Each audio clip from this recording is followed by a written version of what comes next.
Welcome to Adult Education.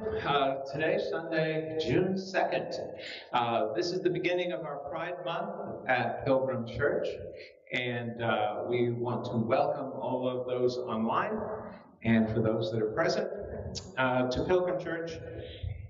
This is our last presentation for the spring session, and we'll be moving into summer session. We will be having some adult ed during summer session, which is a little unusual, but Gloria is going to be presenting her Bible study in person 6 times, 6 weeks out of the summer, and also there's another thing in August that you are welcome to learn about reading in the tidings this week. So, but since it's Pride Month, the LGBTQ Plus and Allies group has sponsored a couple of events.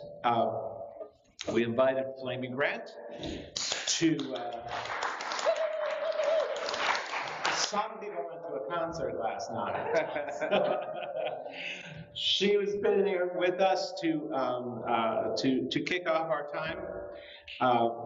She's a singer, songwriter, and drag performer, award-winning drag performer, no less. And she has opened our Pride with an amazing concert last night.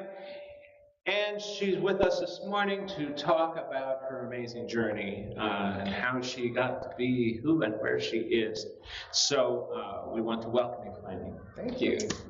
So we're going to do this kind of a interview style or podcast style, and you're welcome to have questions, but we're going to kind of get through some of the basic stuff, and then we'll have questions most of the rest of the time. So if you give us a couple of rounds of questions here, we can get some background and then hold on to those good questions that you have.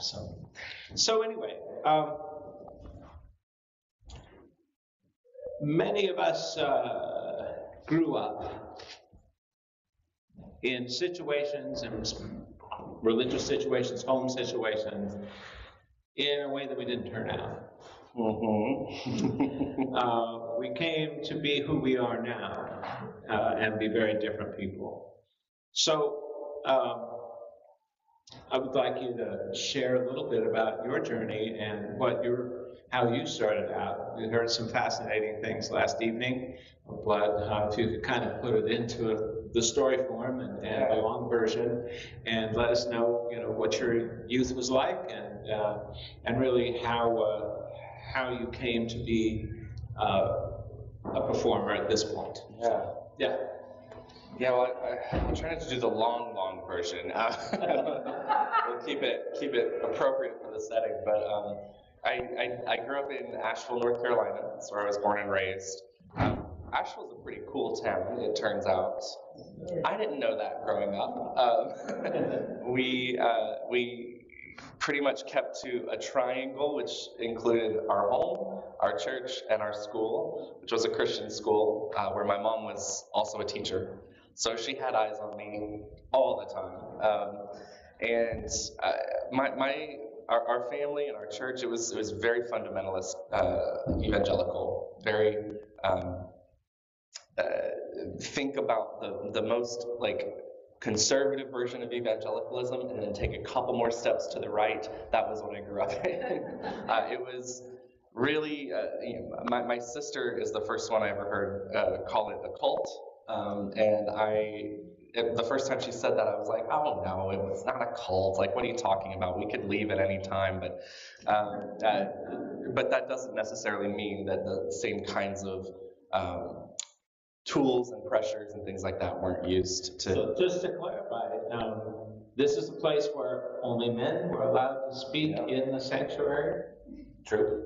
Women had to wear... Yeah, women cover their hair because the hair is their glory and can't compete with God, or something out of 2 Corinthians that got extrapolated there. But yeah, women had no authority in our church, couldn't speak during services, and men could.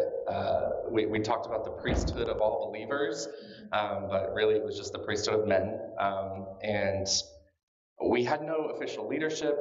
There's no staff. It's very kind of loosely affiliated. It's called Plymouth Brethren is the name of the denomination, even though they wouldn't say, we're not a denomination. We're just people who meet in the name of Jesus.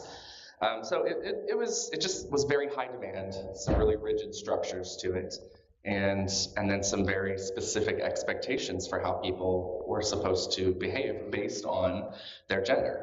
And so for me, being raised male in that environment, there was a lot of pressure and expectation on me to become a leader in that institution. And my papa, my grandfather, like I said, we didn't have pastoral leadership officially, but if we did, it would have been my papa. Like, he served that role. He was kind of the pillar of our institution. So while I'm not an official preacher's kid, I'm not an official PK, I identify with the PK community.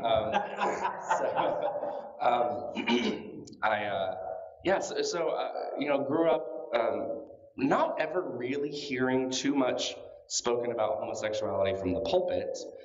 It was more of an implied understanding that, that's at the top of the bad list. That and abortion, are kind of the two highest sins that we could think of in our community. But still not ever really preached about from the pulpit. It wasn't demonized publicly in the way that, this feels a little ringy. I'm gonna move it down just there. Is that okay? Good. It wasn't demonized in the way that we see nowadays from evangelicalism, just really just out there being my aunt posts memes on her Facebook page about how gay people are from the devil. So, that's what we have today. And it really wasn't that environment back then. It was much more we just don't talk about it. Just keep it all in the corner. And so that's how I knew that what I was and what I was struggling with was not going to be accepted in my community. Now, I did have some very early inclinations towards drag. I was the kid who would go rummaging around in my mom's closet and pull out heels, and I got in trouble once for messing up a tube of her lipstick, I remember. And pretty quickly, those things got, I learned very fast, without ever really being explicitly told that was not okay. And then what I should be doing is, not auditioning. What do you do? Trying out for the football team. Can you tell us? I'm a theater kid. I auditioned for the football team. Yeah, exactly. Tried out for basketball, all that kind of stuff, just to try and make my dad happy, make my parents happy, and that just wasn't me. So fortunately, I did find theater, I did find music, and ended up going to a Christian college in Tennessee, King College. I think it's King University now. But it was a broader experience than I had ever had. Still pretty conservative Christian college in name, but I still met lots of people that I never had encountered before. People who believed things like evolution. What? I know. And we're Christian. And I was like, what? You can't. That's those you can't do those two things together. So that was the beginning, I think, of just kind of broadening my own perspective and realizing that what I had been raised in was not the standard. It wasn't even within American Christianity, it was not really the standard at all. It was a much more, well, like I said, cult-like version of this faith. So, sorry. No, go ahead. All right. So maybe there were some trigger points through your upbringing, and college is often a time when you start to started to see that these things are not working. Mm-hmm. And so how did that go for you? I know it was some time that you stayed in evangelicalism, even past some of your first discoveries yourself. Yeah, truly. I knew early on that I had to either figure out how to fix myself and conform to the standards that were presented before me, or I would just, in my mind and what I had been told is I'll just be kind of out. I'll be out. I won't be part of this family, this community. My parents might kick me out on the street. That seemed like the two paths before me, and I was scared. I was very afraid of what would come if I were to, ever admit that I was gay. Coming out for me was a decade-long process. The first time I ever told somebody, I didn't actually tell them because I couldn't even say the words out loud to myself. I got out a Bible and pointed to Romans 1, and I said, this right here, this is what I struggle with. And then I ran away from that person. I just went and cried for a long time. It was so, the fear and the shame of it was so deeply embedded in me from my whole upbringing, from just every part of how you're brought up in that world is meant to shame you out of certain behaviors and compel you towards others. And so it was just so deep that it took me a good decade, most of my 20s, to really process that, come out. So I started saying, well, I struggle with same-sex attraction. That was a safer way to say it rather than just saying I'm gay. And for a long time, I self-enrolled in conversion therapy. I don't know if y'all are familiar with Exodus, which was the big national conversion therapy program. We called it reparative therapy, as though we had to be repaired. A program designed to try and make queer people straight. Spoiler alert, it did not work. I did that for about 5 years. And then I did another 5 years of kind of being well, I tried my hardest to repair myself, and it's not happening. It's not working. I'm still gay as ever. And so I guess this is more of a the thorn in Paul's side situation that I just have to live with. I just have to figure out how to make this work. And so I committed to being single and celibate for 5 years. It's I'm gay and I can't change that. I've tried, but I know that what God wants for me is to be straight, or at least not act on it. So I committed to that. So for 5 years, I was a church planter, I was a worship leader, and I was single and celibate. And it wasn't the worst time of my life. I had really strong, good community during that time. I had very good friends, and because romance wasn't an option for me, I invested in those friendships in a way that I found fulfillment. I found really good things during that time. But as we do, I finally encountered theology and people doing critical work, critical thinking about the Bible and those 6 clobber passages that are used to demonize queer people, and learned during the process of my 20s, it's actually okay. Queerness is not a sin in the way that I was taught, and maybe God did make me this way, and maybe I'm okay just as I am. So by the age of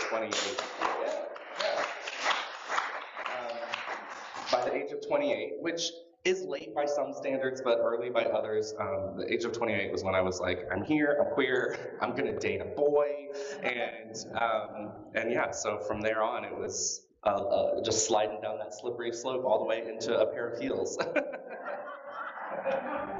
Well, I had a roommate named Joey who was a drag queen, and for him, he started doing drag in high school. It was a performing arts high school, a very different life than yours. He did raised in a nominally Baptist environment, but for him, doing drag was a way to process his coming out, and a way to express himself, to say the things that he couldn't say as a man, he could say as a drag queen. Yeah.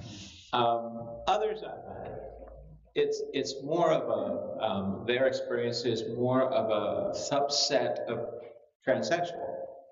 That it's more of a lifestyle or even a life, not even a choice, but a life decision. And this was all in Memphis, Tennessee, so and 30 years ago. So things have changed, but I know there was a whole culture of young people that would migrate to Memphis, and they have a whole there was a whole subculture there, and my church was a part of that. And some poor she said last night, and so forth, that maybe we're in between those goalposts there. So, so share a little bit maybe about how that is, and in that your name change and pronouns and all of that stuff. Yeah. So that's a really good point that sometimes people aren't aware of. Like, drag is an art form. It's a performance. Being trans or having a trans identity or a non-binary identity is much more innate to your being. It's part of who you are.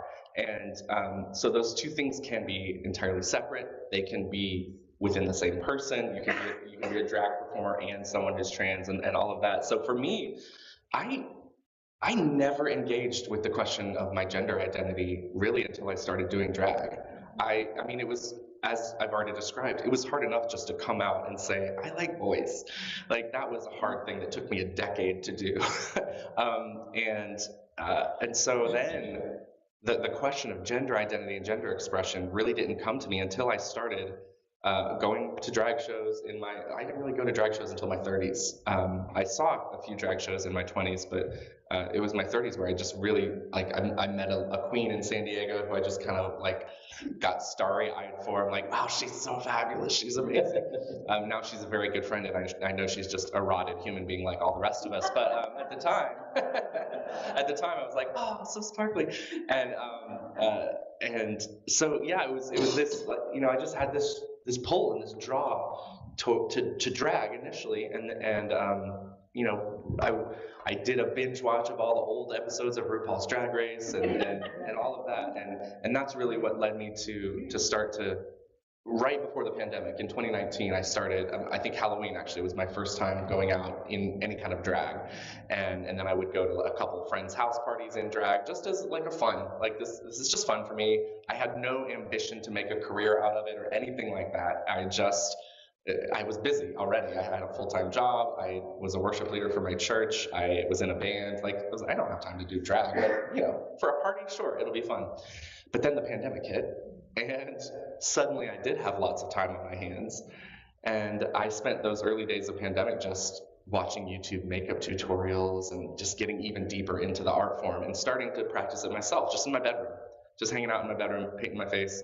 And that was where I really, for the first time, started to connect the joy that was giving me, the euphoria that it was giving me, with my childhood self. That kid who would go around and sneak out my mom's heels, or she had this one long, like, on her it was a floor-length green kind of crinkly skirt, and so on me as a kid, I just had to put it around my neck, and it was just this, like, you know, just drape myself in this and spin around in this skirt that was a cape on me. But I started to connect those things and be like, this was something that I was doing with no influence whatsoever. Like, I was definitely not allowed to experience drag or anything remotely queer growing up. So that was just an innate thing. That was just an inborn impulse that I had from the youngest of ages to go explore that stuff, you know? And that was, drag for me became inner child work initially. That's all it was. It was just me sitting in my bedroom alone, painting my face, telling the kid version of myself that I was okay and that shame was not mine to carry. And then it started to raise those questions of gender identity and gender expression and how I walk around in the world. And we've already talked about how drag is a performance, right? Drag is art. I started to realize that I had been performing masculinity my entire life. Just to fit in, just to belong in the spaces where it was a survival tool. You know, if I had come in and just been, you know, myself, maybe a little more effeminate at times, maybe a little more just free, just gender free is really a word I love, actually, or even, well, certainly non-binary is how I identify now. Definitely non-binary. I don't like that most of us enter the world and we have two options. You have to be a woman and look this way, or a man and look this way. So I'm anti the binary, and I like to be free flowing with it. You know, sometimes right now, I told David, well, the only clothes I brought that are like nice are my drag clothes, because I didn't realize I was, gonna necessarily be doing anything out of drag. So I'm just in a t-shirt and pants today. But like some days I'll wear, all kinds of different things that make me feel good in the moment, right? So it's a very fluid thing for me, gender fluid, non-binary, all that stuff. But it has made me realize for myself that, yeah, I was performing my whole life to fit in, and that's a harder performance than drag performance, to be honest. Wow. It is, because it's all encompassing, it's all the time, and at the expense of your authentic self, at the expense of how you'd really like to just be in the world, and the energy that it takes, the cost on your body, on your mind, and your emotions as you're walking around the world and constantly thinking, like, am I presenting right? Like, do people see me as male? Do people see me as, masculine? Am I doing it right? It can just be exhausting. And so it's really been since doing drag that I've experienced for the first time in my life a sense of what it's like to just be and not be performing. And I love that I get to perform in drag. Like, I still am an artist. I still love to bring all of that energy to a real, legitimate performance where I'm getting paid. That's the other difference. No one pays you to perform masculinity your whole life. Although I guess we could make an argument. We could make an argument for it actually is pretty lucrative, and we live in a patriarchal society, and men do get paid much better than women. So maybe you do get paid. Yeah, it's opened the door for me to explore my own gender identity. And so, yeah, I use they, them pronouns now, or she, her when I'm in drag. And I would say that journey is still ongoing for me. I'm still in the process of figuring out what that means for me and what that looks like. But I'd like to tell folks that on your YouTube channel, maybe it's on your website, but anyway, you did this beautiful music video, or actually there's music behind it, but you tell the story. You wrote a letter to your younger self. And I highly recommend you find that. FlamyGrant.com will get you there one way or another, right? It's on, my YouTube channel is probably it's on YouTube, which that's probably also called Flamy Grant. I wouldn't be surprised. Yeah. That was the way my drag became my career actually started with my church in San Diego, and that is actually me giving the sermon one week at my church. When we were still virtual. So, I did it in front of a camera in drag. But my pastor asked me one week if I would want to give the sermon in drag. And I was like, I don't even know what that looks like. I've never seen a drag preacher before. Now, it turns out there are quite a few drag artists out there who do spiritual work, and I just hadn't encountered them yet. And now there's actually a lovely network of people. My friend Bonnie Violet is a drag performer out of Idaho, and she has kind of pulled us all together under this umbrella of drag and spirituality. And we have an annual summit.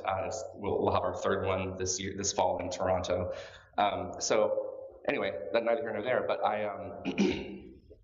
what was I talking about? Oh, how we got to making this a career. So my pastor asked me to give the sermon, and I was like, well, I'll do it, but I need to practice first. So I was on TikTok at the time, which is what all of every millennial did during the pandemic. We all got on TikTok. And so I made a little post. I don't know if you've seen these videos where people do quick transitions, like they'll paint a little bit of their face and say something, and then it cuts, and then they've got more of their face painted and it cuts. So I did one of those, giving a sermon, just a 60-second little internet homily, getting into drag, and I was like, okay, like that gave me a sense of what a sermon might look like from a drag queen, and I posted it, and I went to bed. And then I woke up, and the next morning it had like 500,000 views, which was the first time, and now it's almost 1 million. And it was the first time I'd ever had anything go viral like that, or had that many eyeballs on what I was doing. And which, when you're that early in your drag journey, you actually don't want that many eyeballs on your. You'd like to get a little better at it before people are looking at it, but it's fine. For me, reading the comments that day, almost everybody had something to say about how that video made them feel seen and it made them feel safe. And that, for me, was the moment where the light bulb went off, and I was like, I've been doing this work for myself. It's been inner child work. It's been really good and healing for me, and I've just been doing it in my bedroom. And now I see this path. I see the potential that it has to do the exact same thing for who knows how many other people. And that's the power of drag. That is the power of this particular art form. Is it liberates people. It gives them the freedom to think about themselves in ways they may have never thought about themselves. And so that was the day for me where this everything took a hard right turn into, do I want to do this? Like, do I want to make a career out of this? Or not even, it wasn't even a career initially, but it was like, I should perform. Like, I should bring my music. I've been a songwriter my whole life. I should bring my music into this. I should do all these things. So I did. I started to, we imagined an album, and I did a little Kickstarter, and that's the record, the Bible Belt Baby, that's out there. And so we put that record out. And it's just kind of been a snowball since then of picking up steam with every day. There's just some new world opens up to me because of this incredible art form that had been, that I had been prevented from experiencing or enjoying for 30 years. So I'm so grateful that it's all happened, and it's completely changed my life. This is my full-time gig now. I worked in nonprofit for 15 years, and now I travel around and sing my songs in a wig. This is a good lead into my next point here. This is sort of where we say how it started, how it ended up situation. And we gather kind of from some of the things you said last night that, and some of the many of the lyrics of your songs, that it wasn't your intention to become the face of queer Christianity, and with some sort of unintended consequences of putting a song out. It thrusts you in a way into a direction, and so talk a little bit about how that came to happen and how it feels for you now versus how it started. When we finished the record, Bible Belt Baby, I wasn't convinced I was going to put it out in the Christian genre. And it actually took some convincing from some people around me, and I ended up talking to an artist called Semler.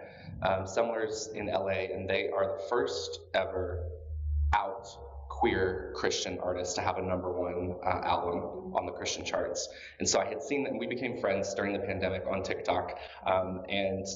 So I talked to them, and I had seen them do it, and I was like, what do you think? Should I put out my drag folk music album in the Christian genre? And we talked about it, and when I pulled back and looked at it, I was like, this is the kind of music I was listening to at my Christian bookstore growing up. Growing up, I was only allowed to listen to Christian music, so that's where I spent my time. It was a little bookstore called the Carpenter Shop in Asheville, North Carolina, and that's where I would hang out, and I would just play, this is back when they had listening rooms, and you would go get a CD and go in the little booth and listen to the CD to see if you want to buy it. And I spent hours there, and I just loved CCM, contemporary Christian music. It was the thing I was passionate about.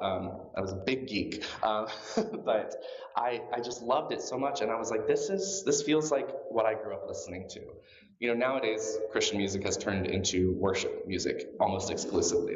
If you turn on Christian radio, you're just going to hear praise and worship songs, which are fine. They're not my thing. I like storytelling. I like songs that are about someone's life and tell a story. And so that's what this record felt like. And I was like, you know what? I'm just going to do it. I'm going to put it out in the Christian genre. We'll take up that space, right? We'll be a drag queen in Christian music and just see what happens. And it was fine. It was great. And then nothing extraordinary, nothing spectacular until 10 months later when I opened a show for an artist called Derek Webb, who also used to be a Christian musician in the band Caedmon's Call, which was a big band around the year 2000. But he's had a solo career for years and years, and we've become friends. And I went and opened up a show for him, and so we got some pictures got taken and posted on the internet, and then made their way in front of a guy who is named Sean Foyt. And you might know him from some news stories there's several stories you might know him from. He's quite a controversial figure, but he made a lot of headlines during pandemic for hosting these big worship concerts that were unmasked at the very height of pandemic. And anyway, I didn't really know anything about this man other than that. And he got a hold of these pictures and posted it and said, look, we've got a Christian musician collaborating with a drag queen. These are truly the last days. Perfect. Yeah, perfect. And so I was, I'm a drag queen. I like to be cheeky. I like to have fun, and especially on the internet where things don't matter. The internet is not real life. I don't know if y'all know that, but you're not actually beholden to strangers on the internet. So I just wrote back, oh, end of days, babe. No, we're just getting started. That was my response. And then Sean wrote back to me and said, well, at least no one listens to you or cares what you do. Mm-hmm. He really said that to a drag queen.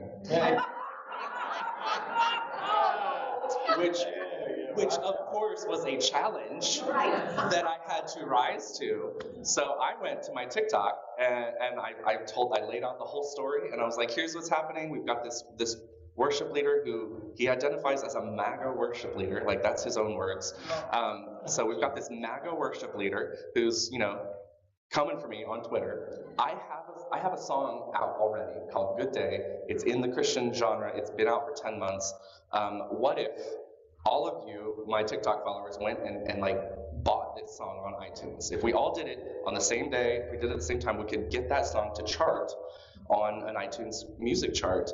And I only did this because I had seen Semler do it, my friend do it several months before, and I was like, I don't know if I have a shot at making this happen or not, but let's give it a go. The gauntlet's been thrown by Sean. I got to at least try, and so I did, and people came through, and the very next day I had the #1 album and song on the iTunes Christian charts.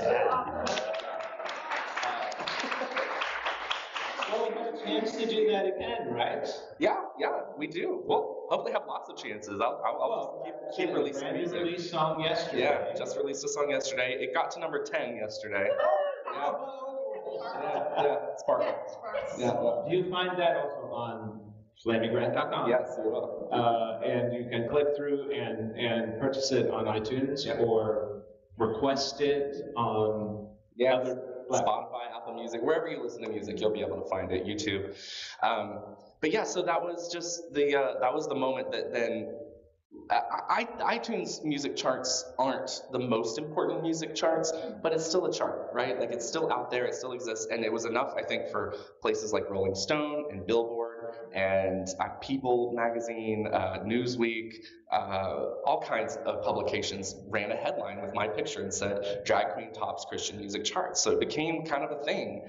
And it's really the thing that enabled me to move into this full time and do this full time. So yeah, it was a crazy, weird, spectacular turn of events who could have predicted any of that? So, but it just happened. It came together. I think we have our first question. Yeah. If I could say one thing to Mr. Voigt, when he told you that no one cares what you think, I was thinking, yeah, try telling us to your followers and everyone who said this song helped me be seen. Try telling that to them. Yeah, and that's his. Sadly, his downfall. He only sees one side of things. He doesn't see the thousands of people who respond to music like this and feel seen and safe. And it's really sad, that there are people out there who want to prevent people from being their whole authentic selves by silencing folks like me. It's just a really sad thing, sad reality.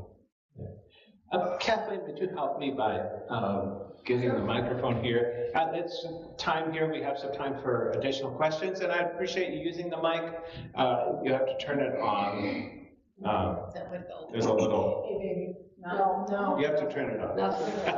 Nothing. And so Kathleen can bring you the mic and ask away. Is it on? Okay. Yeah. So, I was at the concert last night. I thought it was fabulous. Thank you. It's something really special. It's obviously extremely talented musician. Was music really important in your childhood? Oh yes, music was everything to me growing up. And I started in the church. Even though our church was pretty, we sang from the red hymnal, like that was we had the black and red hymnal. The black one was for the morning service, and the red was the more like contemporary, but it was still, contemporary in 1920. Like, just the good old gospel hymns. That's what I grew up with, and then discovered Christian music and loved it. And I started singing in church. I was probably 5 when I had my first solo in church. I wrote my first song when I was 9 years old, and was in praise and worship bands.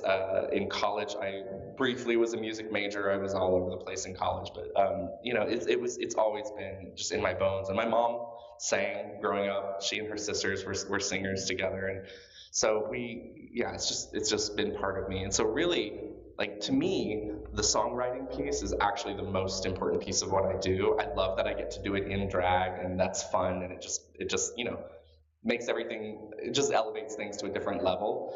But it does come down to me about the songwriting. Like, if I couldn't do anything else, I would still write songs forever. Like, that's my favorite art form. But yeah, music it's something happens with music that it can't really happen with anything else. Like, even with other art forms, music is a thing that there's actual sonic vibrations that affect our bodies, like it's actually like doing something to our bodies that like looking at a piece of art is not going to do, or watching a theater won't do.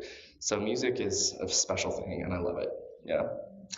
Yes. Hi, I have a question about evangelicalism. So I grew up UCC my whole life, which is kind of it's a rarity, but less so now. Mm-hmm. But I have friends and family who are from the evangelical tradition, and a lot of work colleagues who are. And what I'm trying to expand my capacity for staying compassionate and loving toward them, which is getting harder.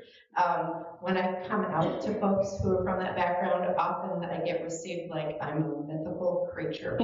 So that's my sort of framework around it, like the level of horror and didn't know that existed, and also some people can't reconcile other things they know about me and the experience of me with me being this. And I'm wondering could you just comment on that? Is that a fair characterization?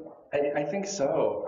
I struggle with this a lot, and I think I may have touched on it in the concert last night, or even in our discussion earlier today, but I try to have a little bit of compassion as well, because I think back to the evangelicalism I was raised in, right? And it wasn't great. I'm not giving it a pass. I'm not saying it was fine, but it also wasn't the militant, angry, bitter, who can we hate today version of evangelicalism that pretty much dominates mainline American Christianity, at least in what we see in the media and everything. Right. Yeah, and so I feel like the distance traveled between those two things is pretty significant. And the people, I think back to the women in my church who raised me, like they weren't. None of them, even to this day, I don't think most of them would be those kind of angry, like fish-shaking people. They tried to instill some values that they genuinely believed, that were good, and some good values, some values that were actually good. Loving people, like God loves all people. Like that was a thing that we talked about all the time, and yet in practice, sometimes it would get a little twisted and warped. But I'm not a sociologist. Like, I haven't figured out how exactly we got to where we are. I know a certain president had something to do with it.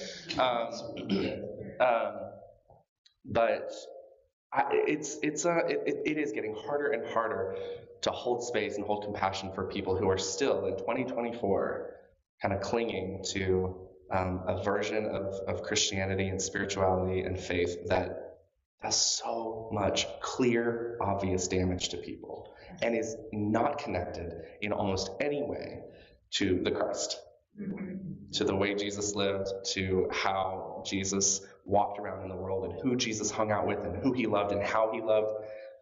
They don't look anything alike at all anymore. And that's why I some days I feel like all I want to do is tear it down. Like, let's fully deconstruct evangelicalism. Like, literally brick by brick, let's tear it down. And then other days I'm like, well, I'm not going to be able to do that.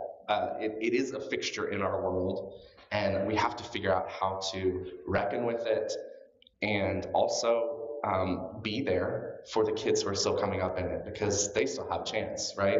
Maybe some folks are so deeply indoctrinated that they're never, they will always look at the results of the trial that just happened or what happened on January 6th at the Capitol and just say, no, that was God's will.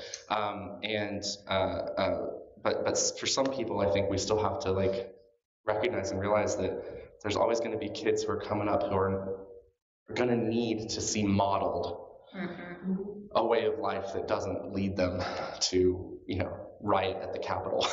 Yeah. There's got to be a way to save those kids, and so that's, I think, what a big part of what I hope I can contribute to. Go ahead. Greeting. My name is Carol. I came to see you last night, but I didn't come to hear you last night. I just wanted to see you, and you did not disappoint. It made me want to put on this necklace and just go a little further out because of your love for fashion. And then I heard you, and I don't care for Christian music. I don't listen to Christian music. But you reminded me of Anne Murray and Kenny Loggins in terms of that soulfulness and your beautiful, beautiful voice. And I found you on Spotify, and I'm so grateful. And I hope with your permission to learn one or two of your songs and sing them this summer here at church. Absolutely, please do. That's an honor. And can I take that? I'm going to take that quote and put it on my website. Anne Murray, Kenny Loggins, that's thank you. That's such an honor. Thank you so much. I appreciate that. And like I said, the music is the most important piece to me. So I love when it resonates with people. That means everything. Thank you. Hi. Hello. How are you? Sorry I was late. What would you like to see happen in the next 5 years or 10 years as a result of your work, of your art? That's a hard one. That is a hard one. No, and there's so many. You can one of your bands in here. There's so many.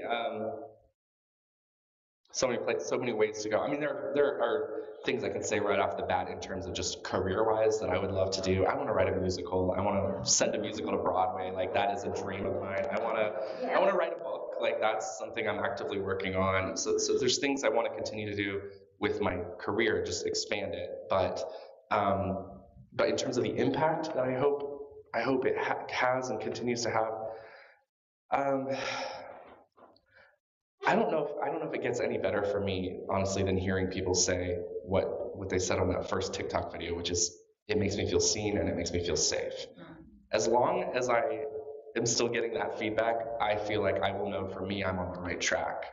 There's this weird thing that happens when you become even a little bit of a public person, which I'm not famous by any means, but there's an awareness of Flamy Grant now, and I get so much feedback from people, mostly online, which is why I have to remind myself the internet is not real life, Flamy. But I get so much feedback from people who have expectations now for how I should be and what I should be doing and how I should spend my time, what my calling should be in the world. And it gets really, if you dive too deep into those comments and those conversations with people, it can be really really quickly lose your sense of grounding and balance and knowing who I am and what I'm here for. And so for me, it's about making sure I'm connected to my community of people who actually know me, the folks who I interact with, who I call friends, and to not take too much of a lead from just the noise that's out there in the world, because there's a lot of it, and it comes from people who don't know your history, don't know your skill sets, don't know your values. And I think if I lose my connection to those things, then that worries me. That's the thing I think about all the time. How do I maintain my convictions and my path forward and make sure I'm making the impact I want to make? And I think you know, a lot of the feedback you get, what? Closer to you. Oh, a lot of the feedback you're getting is from LGBTQ people, youth, and, you know, adults. But don't minimize the impact on straight people of the message that you carry that helps us see not just the drag part, the fancy dresses and wigs, but the journey. And that, you know, helps us to be better allies and, you know, opens our hearts more. Amen. That's really profound, actually, because that's the thing I think that has surprised me the most. Is because I do see my primary audience as queer people. When I'm writing songs, I'm writing about my experience, and I want to give space and voice to what it's like to be a queer person in the world, specifically a queer kid growing up in the South. But what I found over and over and over again, every show, you know, someone will come up and it's, you know, someone we would call, straight cis white guy, you know, maybe older, whatever, and they'll come up and they'll be like, wow, you know, like this made me think of this, or it made me feel this way. And so that, again, the power of art, the power of drag, you can't account for how it can impact somebody, and it's a beautiful byproduct, if you will, of writing a song about a queer life for queer people, that straight people can hear that and be like, wow. Like, I see the humanity of these people that maybe I didn't see it in a way that I didn't before. And so, That's a great lead in. We would love to hear you sing one more time. I'd be honored. So our time is drawing close, so if we could get to that, that'd be awesome. Well, this is a song that I didn't do last night, and I think because we've talked so much about how drag started for me as inner child work, I feel like this is the perfect song to kind of end with. It's called Desire of Your Heart, which, excuse me, y'all might recognize from a Bible verse. I would say there were a couple verses that were probably used in a manipulative way to control me the most as a kid growing up. And the first was, lean not on your own understanding. So basically, don't trust yourself, the way it was interpreted and used. And then another verse my mom loved to quote at me. Now, my mom is a different person today than she was when she raised me, but she loved to quote at me growing up. Is it Isaiah? I think it's in Isaiah. The heart is deceitful above all things. Who can trust it? And so anytime I would be like, oh, like I really want to do this thing, or like this matters to me, or I feel passionate about this, Mom would be like, well, your heart's deceitful. Are you sure you're not just being misled? You know? And she did it with good intentions, because she wants, you know, she wanted me to be on what she believed to be a holy path. But the effect of that is that it teaches us not to trust our intuition, not to trust what our bodies are telling us. And it took a long time for me to reconnect with the voice inside, the conscience, whatever you want to call it, with my body. I think it all works in concert. Our mind, our bodies, our intuition, our spirit, it's all designed to work well together and to take us where we need to go.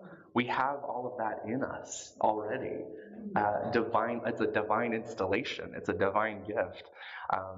And it's what equips us to make it through this crazy world. And when you're cut off from those things from the earliest of age, it can be really, really hard. And so this, for me, was a song I wrote that was basically Flamy singing to young me growing up. And it's that inner child work song called Desire of Your Heart.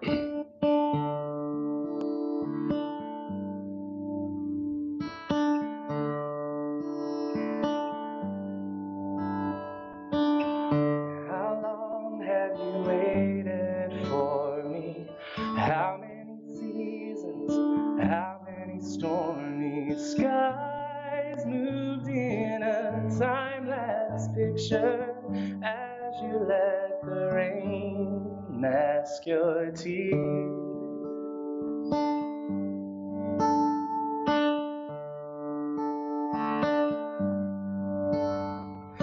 How many fools tried to write your story?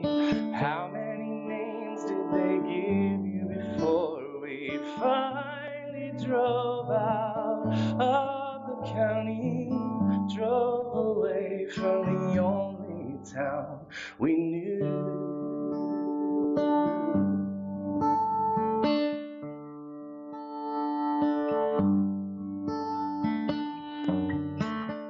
There was nowhere the bastards wouldn't try to drag you down. It was so rare to find a place where you could dream out loud. But even though it's been years we've been apart, I have always been the desire of your heart.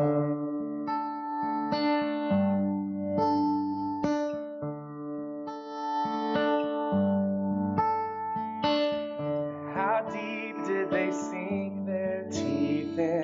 How much venom did they leave inside? I felt you suffocating, soaked in shame, barely passing by.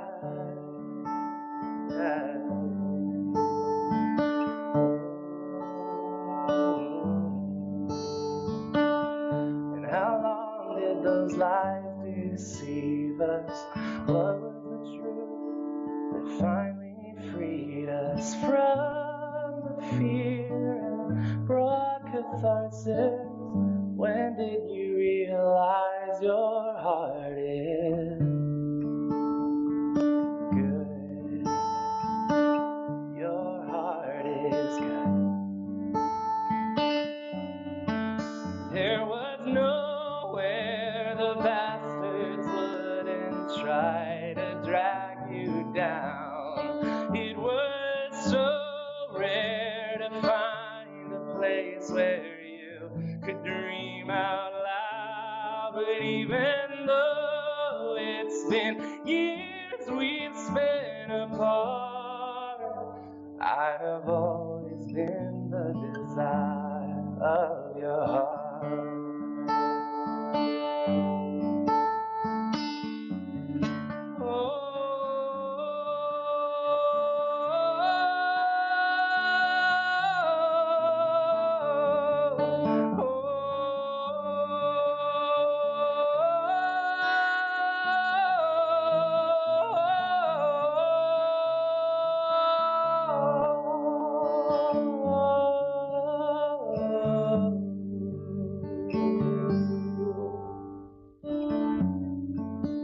When they see you now, they sigh and shake their heads in shame.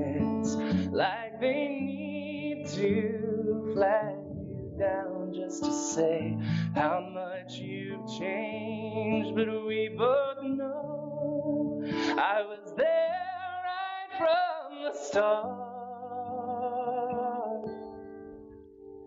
This has always been the desire of your heart.